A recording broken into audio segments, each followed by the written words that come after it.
Hey, so we're back again with the Dirtywave M8, and today we are looking at chords and really how to get the most out of the tracker workflow, because we have a limited number of channels, and when you start stacking up a chord it can take up quite a lot of space. So one, we're going to look at a bit of a nice way to manage working with chords and navigating around the M8, but also how we can condense it down into one individual track so we have the rest of our song open so we can work in it. So enough talking, let's get straight into it.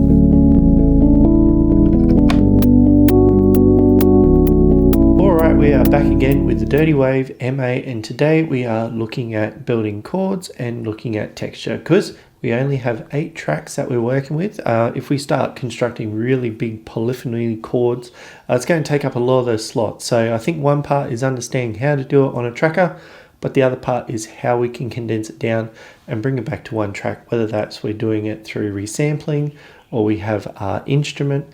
And I think on the back end of that, we can look at a way to set up texture in the background so we're not getting dead silence.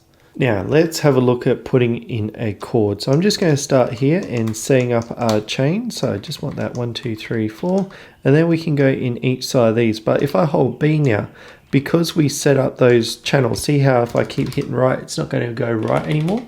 So that's how we can navigate left and right in this. And you can do it inside the next mode, but I just want to add, whoops, we just go like this.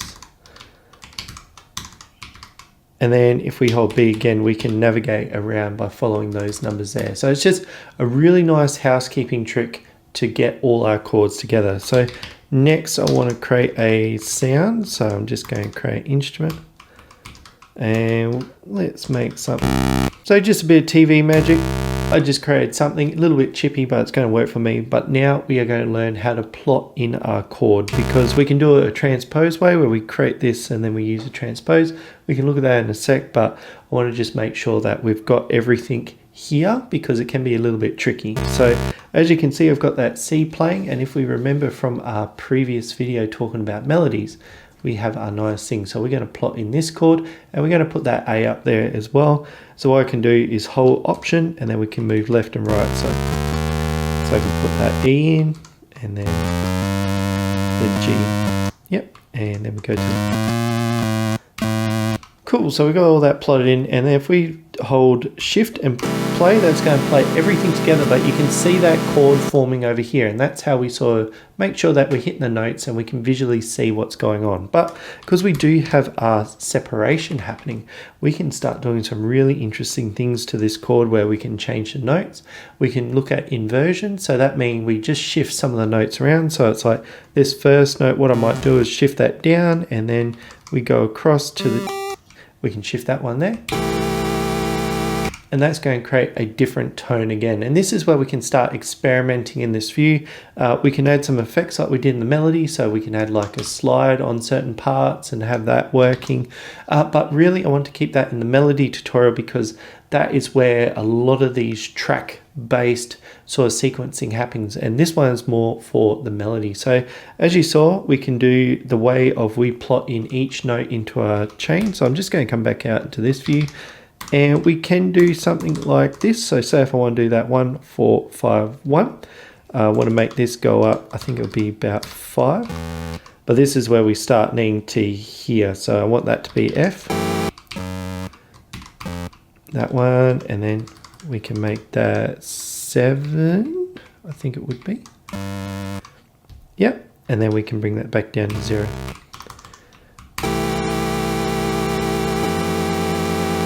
So that's how it follows through, and then same thing as well. We can do that kind of the same, but I find if I'm going to do a single note, like how I kept that C, it's easier to remember the first note of the entire scale and then use that to transpose around, because it's like, oh, I need to transpose that by 12 because we're dealing with semitones, not like a full scale. And then we can do like the 12 or the 5th or the 7th. And yeah, it really just needs to line up here. So you're just constantly referencing this little window here. If you're finding that you're putting a lot of dud notes in, or notes that aren't in the scale and they don't sound too nice, they're not a little bit spicy, but a little bit gross, then you can come up to here and then you can change up the whole scale on the machine as well. So it's like everything's going to play along the side. But really, that is how I wanted to show that we can build a really nice chord together. But I'm going to do a little bit more TV magic and make a 4-bar loop, and then we can move on. So just moving quickly, I've just created a very basic chord pattern. So it's just going to step through, and it's just doing some like alternations as well as some inversions. I haven't put anything crazy in there, or no effects. We'll talk about that in a second, but as you can see, we can take up a lot of the memory, and we only have a little tiny space left for our other sounds. Now, if you're making a very chord happy song, or you're doing some really interesting things with those chords, because like I said before, all that melody tutorial stuff fits in this really well, but it does take up a lot of space. So how can we break that down so we can have that as one instrument? And that's where we can render our selection. So if I come up to here and go to export and share, we got that render option there. And this is usually the way we push the song out to everyone. However, we can do something tricky where we can actually say, I'm going to turn these ones off, and I don't need any of these as well. So we just got those 4 there, and then I've just got that running, and we can just say render this specific section. Now, don't forget that you need to name these or they get lost in the files. So I've just put a little CRD, which stands for chord, and C major. You can go a little bit more in depth, but that's just something. And what we want to do is render mix, because the mix is all the samples broken down into 2 channels. Stems is like each individual one, and we want to create one sample from this, please. So we're just going to hit enter. It's going to do our little render. Sweet.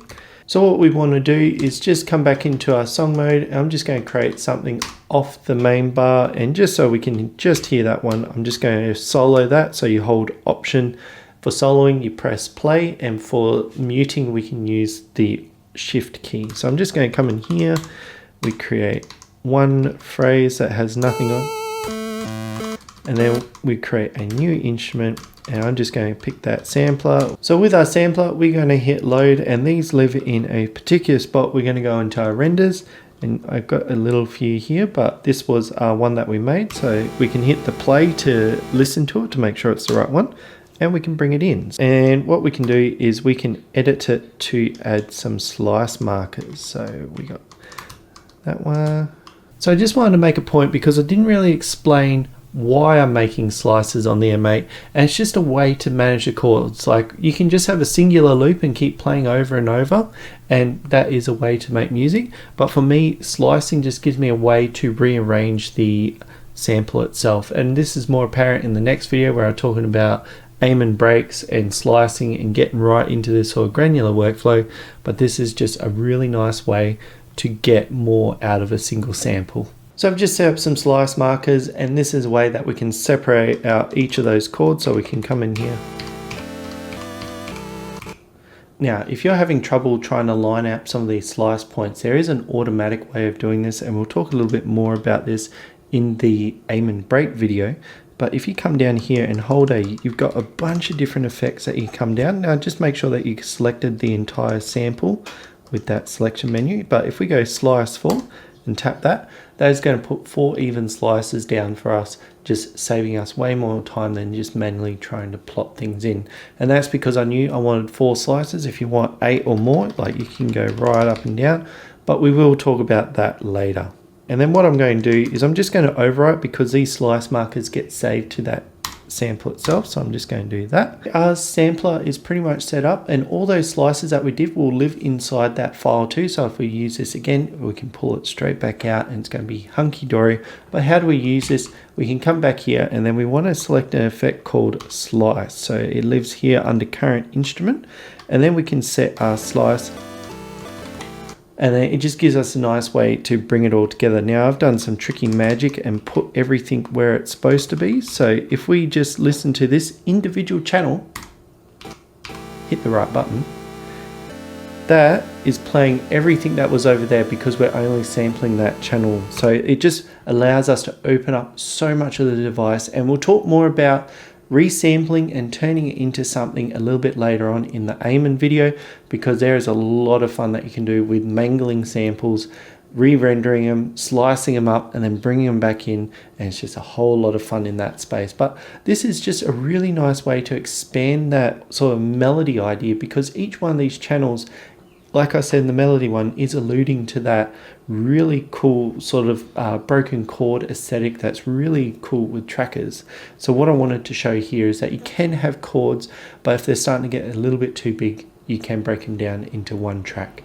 Now, before we move on, I just want to talk a little bit about housekeeping in your project settings itself, because what we've done is we've got a non-destructive or editable workflow, and then we have our destructive uneditable one. So when it's baked down to a sample, we can't change the scale, we can't change the sounds, it's already baked down and we can't touch it anymore, but it does give us that nice little view. So what I like to do, especially if this is a working file, I just like to select everything, and then I'll come to the very bottom of the project file and just making sure there is a space. So if I just go paste one, and then how I put that space there, and when I'm rendering, we can talk about it in a sec, but having that space means that this won't get hit if you're playing the song live, and that just means all my working files are living down the bass here, and if I need to come down and make a change, I can do that, come up, render it again, put it back into that sound, and then that's going to play live up here as well. So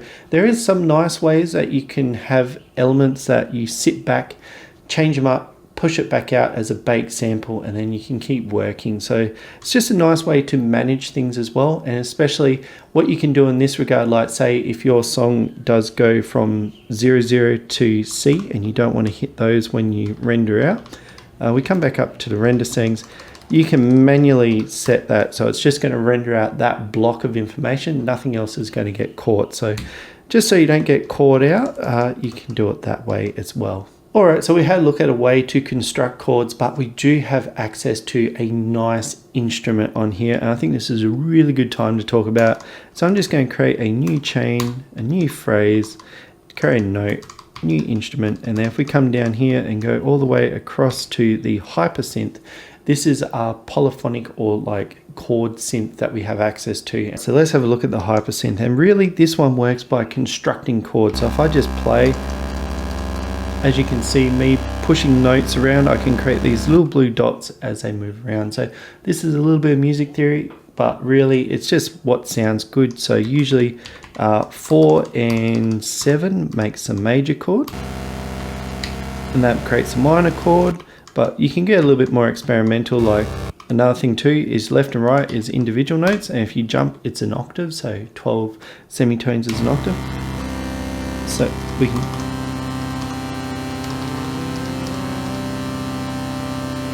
sounds cool already.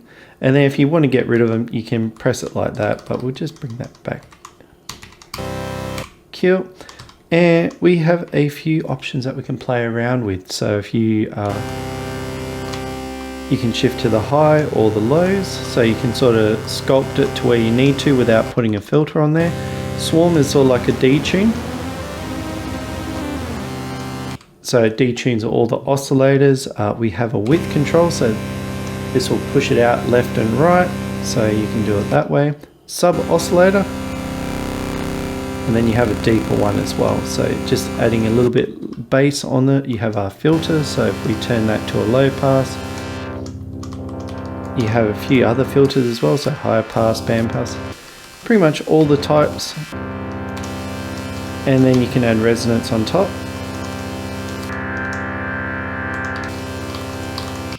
And then if we come over to this side, we have our amp, so this is like a bit of a distortion. And then we have some other distortion algorithms on top, so we can do that.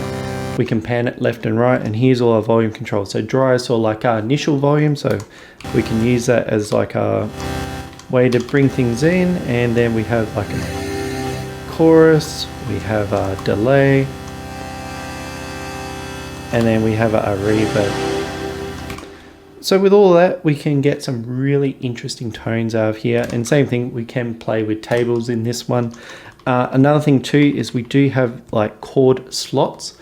So we can bounce between those if we want to. So we can do that via, if we come back out here, I'm pretty sure that lives in here. There we go, chord set, so we can jump between different chords if we wanted to. So it's just understanding how we can use that to bounce around. Another thing too, we do have access to our 4 main modifiers, so I might put an LFO on the, I would just make it the cutoff, and we'll make that a ramp. So I just created like a little random sequence, and I know it's not falling on the notes that I want, so what I can do is just come into here, and then we can use the scale here to make sure that these chord notes are going to fall into place on where they should be.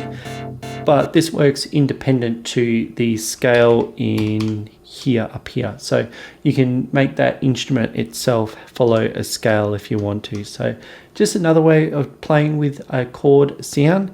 And same thing again, it only takes up 1 track. So if you want to do it this route, you can. If you want to do it this way, you can too. So I think that's enough about chords. I think another really good point is to talk about texture, because with chords and pads and all that sort of stuff, it's my way of trying to make sure there's no pure silence in my track. Because if I just cut the audio now, as you can hear, that true silence sounds very jarring, especially in these types of videos. Like as you can hear with my microphone, you can hear all the background sounds, but it is a way that we can sort of flesh out the sound or the atmosphere of our song in the background. So what I'm going to do is just create a new one, and I just want to solo that track, so I'm just going to unsolo that one, and then we create a new chain, and so that we put our note, we make sure we have an instrument, and I'm just going to use a sampler for this one, and we do a little bit of tricky stuff to make sure that our loop isn't bouncing around. But what I've done is I've gone outside and took a little bit of a recording out in the world to capture something a little bit special, and I think I put it in samples, HJM Atmos. There we go. Just some birds in that. As you can hear in the background, it is springtime down here, so everything is very happy except for the magpies. They are not happy. But with this one, what I can do is that's just going to loop over, and as you can see, it's a bit of a waveform, so we can play through. And with our sampler, we can adjust the sounds and that, but how do we create something that's a little bit more dynamic than a loop? Because this is just going to keep going and going and going, and it's going to sound repetitive. And how do we bounce that around? Now you can have it so you play it, and then you have like a lot of FE chains like I told you to set up at the start. So you create it doesn't cut the audio, but it just keeps running in the background. You can do it that way. You probably want to set it to something like forward loop. You want to set it to something that loops, or you want it to set it to something that ping pong, so PP ping pong, so it like bounces back and forth this way. Just make sure that there's no like audio clicks in the sound. But another way that we can make sure that this is always falling on the part is we can use this start point here, or the loop start point as well. So if we come up to our nice settings, I'm just going to use this LFO, but what I want to do is set that with random. So every time I hit play, I'm just going to set that to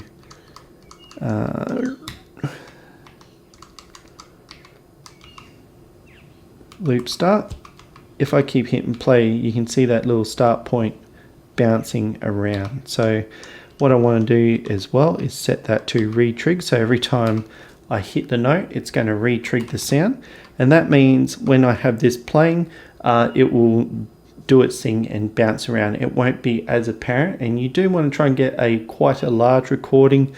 You can do some things like detune and glitch it out if you want to create some ethereal backgrounds.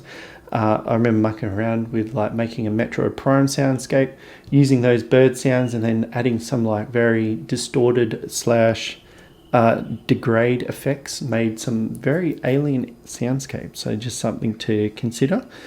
But yeah, with this one, another thing I would like to do is if I come down here, hit play, it's probably going to be a good level, and I will talk about this in the mixing video. Then come down here. Yeah, so it's just something that's going to sit in the background, and I can mix it here, but I will probably more than likely mix this one in the background. So it's probably going to lose some of the low end because that will compete with the drum. So I can set up with like a bit of a high pass and drop that down so we can get some of that sound. Yep. and then we are going to use the dry to like just bring that in the background, but that would just mean there's no dead sound in the background and you can do it like that. And it doesn't mean you have to go outside and record noise. You can use a noise synthesizer. So using the wave synth, there's some good noises in there, especially with the macro synth as well. There's some good noises in there. You can do synthetic backgrounds, or you can use those pads to fill up that space so you don't have any dead sound. So in the end, I hope you found this one useful, because it is one of those areas that can really bog up a track if you're trying to add a whole bunch of different textures and chords. And that's where I really focused in on the drum programming and the melody to begin with, because they're the foundational blocks with trackers. But being able to construct chords and alluding to that chord structure, that's where you're going to get a lot out of these machines. So I hope you did enjoy this one. I hope you got something out of it, and if you did like it, definitely give it that thumbs up, because it does tell the algorithm to point to other people that probably have a mate and they're looking to learn how it works. So, and if you do have any comments or questions about chords or the M8 or anything in general, please feel free to leave it down below. I do try and go down there and answer as many questions as I can about the M8, because it's such a big topic, but there's a lot to have here, and it's such a cool little pocket powerhouse that you can take with you. So in the end, I hope you did enjoy this one, and this is the third video in this series for getting from zero to hero with the M8. So if you did enjoy this one, I look forward to seeing you next time.